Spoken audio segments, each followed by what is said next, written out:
Hey, hey, what's going on, rock stars? Blue Rocker Guitars coming at you. All right, up on the bench, the Les Paul. Now, sometimes when you have inventory and you're going down the old list of things as people bring in guitars and want things customized and built and done, you get on a list.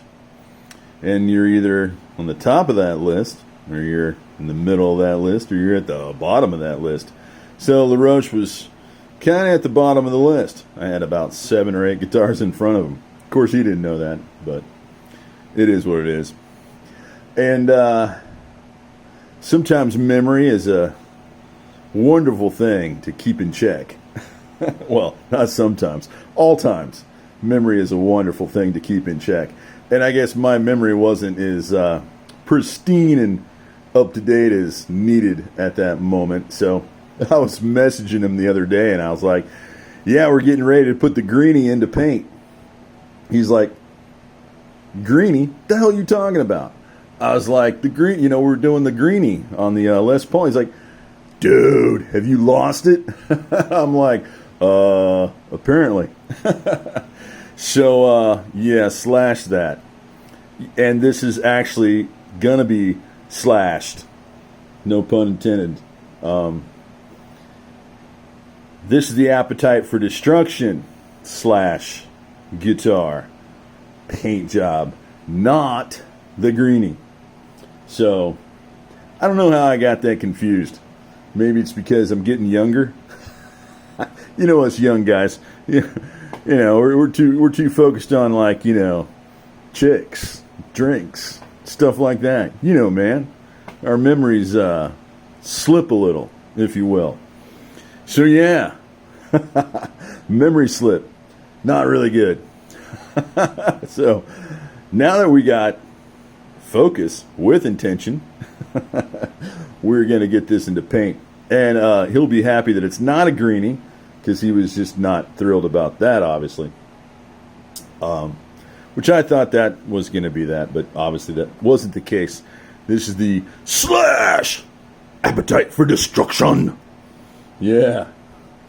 So, anyway, we got all the paint off, and what an ordeal. This was red. The top dyed red, and a couple quick things. Not easy to pull that finish off. I've got a couple chemical processes that I use, and it really wasn't doing what it's supposed to do. I mean, it did okay, but it didn't do what I needed it to do, let's say. So we had to get into that with some sanding. And sanding is usually not too intense. You start with somewhere around, I usually start with kind of 400, 320, in that realm, which wasn't doing anything to that. And, yeah, I was like, okay, so we got to get a little more involved. So just whipped it down to 220. 220 didn't put a dent in it. A little bit, not much. Still a lot of color in there. So it's like, okay, let's go down to 180. Went down to 180, saw a little result, not bad, not enough. She was like, okay, let's go to 80. That'll get it. So I went to 80. No, nice try. No, didn't work. So I was like, I'm going to go to 50. I'm going to rip this thing out of here. I'm going to rip that color right out. Nope. It didn't do bad, but not that great. So what did I have to resort to? What was this gonna take? 40. 40. That's what 40 looks like. See that? That's 40. That's intense. That's just like scary intense. But as you can see, works. So I was kind of shocked that I had to go all the way to 40 to get that red out. And it came out. But you got to be careful, guys. You got to know what you're doing. You just can't go ripping in there, rip and tear. You got to have the right DA. And I use a buffing DA. It doesn't have a real what do you call that? It doesn't have a real big offset. It's got a small offset that you probably use for polishing, and that's a better DA for, you know, using 40 and taking things lightly. Just take my advice on that. So then, after we went at it with 40 and got all the color out, I had to come back with 50, and then 80, and then 120, then 220, then 320, and then 400, and we finished it off at 400. Yeah, I skipped 60 because I didn't have any 60. So if you're thinking about 60, I just didn't have any in stocks, and I just was like, well, it's not that big of a jump from, you know, 50 to 80. A little bit, not much. But anyhow, yeah, nice and smooth, and it's ready. Now it's ready. So another thing, when using obviously these really rough grits of sandpaper, it tends to mess up the binding, so you might want to tape that off, and just be real gentle, or you just go at it like I do and just be real gentle, and it is gonna mark it. But that's where these two wonderful things come into play. So after you you know, mark that up really nice, you're gonna have to go back over and take this kind of blade, scrape it down nice, flat, and smooth. Or if you don't have one of those, you know, you can use these as well.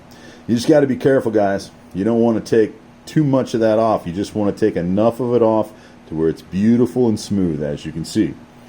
We want nice perfection, not, you know, screwed up stuff. And then you got to go around, obviously, the sides. Mind your wood. You don't want to put scratches in there, so you got to be real careful. I have a little jig that I use with my blade. Just taking the blade kind of along the side here, and it just hits this. It won't actually go into the wood because I have a stop on the other side of the blade. So it's, you know, it's measured for this. That way it's nice and perfect. Perfection is key. And then obviously you got to do this as well. So don't skimp, you know, and just take your time, and it'll look nice. And it's always sand with the grain. When you're sanding this down, always go with the grain. You're going to have different grain around the side doing all kinds of different things, and then the grain here. So just a reminder to go with the grain. That way, when you finish it, you won't see any marks in there from your sanding. Kind of the whole point there. A little disappointed in Gibson. This was a 2018 model, and I believe this sold for in the price range of $4,000, somewhere close to $4,000, somewhere in there when they first came out, because it was a you know, kind of a new color that they were doing. They only made a limited run of it.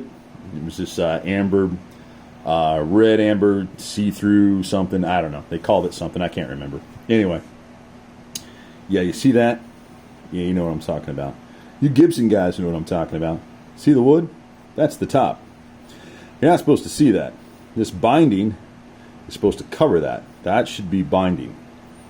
And I was wondering why it was dark here. Well, now I know, because this had a real dark kind of around this edge. Had a real dark kind of. They were hiding that because they didn't have that in there correctly. This should have been binding in there, because that's the way that it should be done. But, you know, whatever. A little cheesy on that. And then I noticed that the binding is real thin. It gets thin here for some reason, and then it gets thick here. And it's also thick here, and it thins out right in there. Don't know why they did that. And then it thins out up here. It gets a little thin here, then it goes to the actual, you know, correct size. So, yeah, it's like, come on, man. Where's your attention to detail? Oh, we just didn't do it on this one. It's just, come on, guys.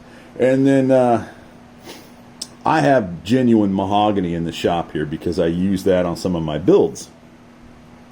This, however, as I was stripping all the paint off of it and getting it down to the wood and making it nice and perfect for paint. I noticed that this doesn't smell like mahogany, and it doesn't look like mahogany grain wise. Mahogany can be this color. I was just like, what the hell? So I messaged my good buddy over there at Star Guitars, Mr. Kip, and Mr. Kip Builder. I call him Kip Star because he's just badass, and he does a lot of Gibsons, and he does a lot of restoring, a lot of correct paint work, because he uses the lacquer, he uses the right. He does everything dialed into Gibson, and I think he does it better than Gibson, because it always looks nicer than what they do. I mean, I'm not trying to say Gibson's not good at things. Don't get me wrong there. They've got some really good painters, and they've got some really good Lutherans, but their $4,000 guitars they put out, I don't know, man. It's like they're skimping here, man. I mean, come on. I think Jeff ended up paying around $36 for this, all in, and they didn't even use real mahogany. That's I think it's called a Kenya something with a K. I can't remember, but Kip was telling me it's not even real mahogany, and I'm like, wow, it's kind of cheesy, guys. I mean, mahogany's not that freaking expensive, so. A little cheesy there on Gibson's $4,000 guitar. I mean, I think that should be dialed in really good for $4,000, or even 35. So, but don't worry about that. I've got the Dragon guitar that's similar to this. That's just intense, awesome coolness. You'll be seeing that, and if you're a Gibson fan, you'll like it. But I didn't design it like a Gibson. It looks similar, but I didn't design it, to their spec. I don't use their specs.